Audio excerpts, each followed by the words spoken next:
What's up, my man? What's your We, name? my name's Christoph. I'm with the UFC PR team. I'll introduce the journalist for you. Okay, sweet, sweet. We'll take the first set of questions from Jay Anderson with Cage Side Press. Hey, Kyler. Thanks very much for joining us today. I just wanted to start off flat out. Give us your thoughts on this matchup with Song Yadong. It's just like another fight, another guy standing in the way.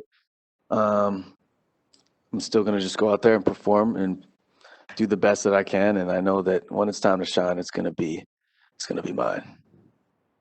Now, I know you say it is just another fight, but he is ranked 14th in the bantamweight division, and you're on a big card here, pay-per-view card, three title fights. You're on the televised prelims.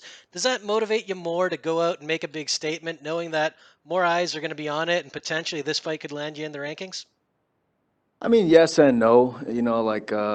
The fact that it's a bigger opportunity is definitely gonna hype you up more. But at the end of the day, it's the same thing, and all the time you got to just take every single day one day at a time and have fun and make the most of it. And I feel like this fight is just another step. This guy is just another dude in the way. I got to take him out and continue to rise to the top. Good stuff. And 2020, to put it bluntly, sucked for a lot of people. But for you professionally, you made it to the UFC. You won both your fights once you arrived. What are you looking for in 2021 in terms of building on that success? Say that again Just on the you had last a part. you had a really good 2020. So I'm kind of curious what you're looking for in 2021 in terms of just building on the success you've already had. Keyword you just said build. Just gonna keep building my kingdom here and keep building the things that I have to do and not really focus too much on what happens on the outside, but just my priorities is to get to the top and stay there. And like I just need to keep working inch by inch, and sometimes I'm gonna have to take bigger leaps. And I feel like this fight is one of those bigger leaps, but it's just another one. What about Yadong do you feel makes this a bigger leap? It's just the timing of his career and my career, and he's got some big names that he's fought, but not much. You know what I mean? Like it's like anybody. It's 4 ounce glove. You got to respect, but I'm gonna put it to him, and I'm gonna be on his ass. All right, and last one for me. When we talk about big fights, none bigger in the division than the title fight on Saturday. Who do you see winning in Jan versus Sterling? I just said that I'm just gonna take Jan because it's just his abilities and I feel like his mental fortitude. But Sterling, you can never count him out, and he's just so he's got a different style of grappling and wrestling than your average fighter. So it just depends if Jan is able to counteract that, and if his style performs well against that lanky kind of like it's just a different style, and I feel like it's a different speed, and if he can crack him and he can put him out, but Aljamain can also take him down, and he's got some weird tricky subs that he can pull off. All right, well, looking forward to your fight this weekend, and thanks very much for the time. Best of luck. Cool, thanks, man. We will take the next set of questions from Corey Kamershak with UFC.com. Hey, my man, I'll be asking the questions, but you Okay. can just still respond. All right, all right. So this is your first time fighting in the Apex. Do you think it being a smaller octagon will be a factor for you? It definitely does a little bit but it doesn't at the same time. So it's a little bit smaller, but just means there's more action, and I like action. So let's get to business. And what kind of fight are you expecting on Saturday night?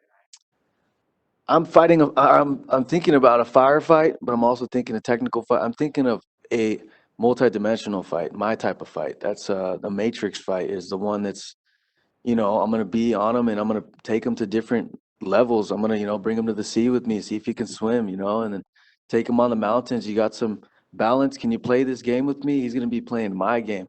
Bring him up to the sky. Can you fly? You don't have wings? What's the matter? So I'm gonna keep putting new elements, adding new elements of the matrix in there, and he's gonna get steps behind. And once I'm able to capitalize, I'm gonna unplug him from the matrix. And if things go well for you on Saturday night and you get a win, what do you think this? Again, it would be cool to break the rankings and stuff, but I don't really care. I just want to get good fights and keep going forward. And whoever they put in front of me is just another person in the way. So feel like there's so many people in the division. We just got to take them all out. Cool. And lastly, for me, obviously it's a really big fight card, probably the biggest of the year. What's going to be going through your head as you make the walk? Just truth, man. Honestly, when I walk in there, when I step in there, I feel like this is my octagon. You know, like you step in there and I'm gonna sell some things to you, and you're gonna buy. I'll make you pay, and you know, once you can't pay anymore, I'm gonna evict you. And I just feel like that's my place to be, and it feels like where I belong. Awesome. Thank you. We will take the next set of questions from Pablo Santamaria with Noti MMA Ecuador.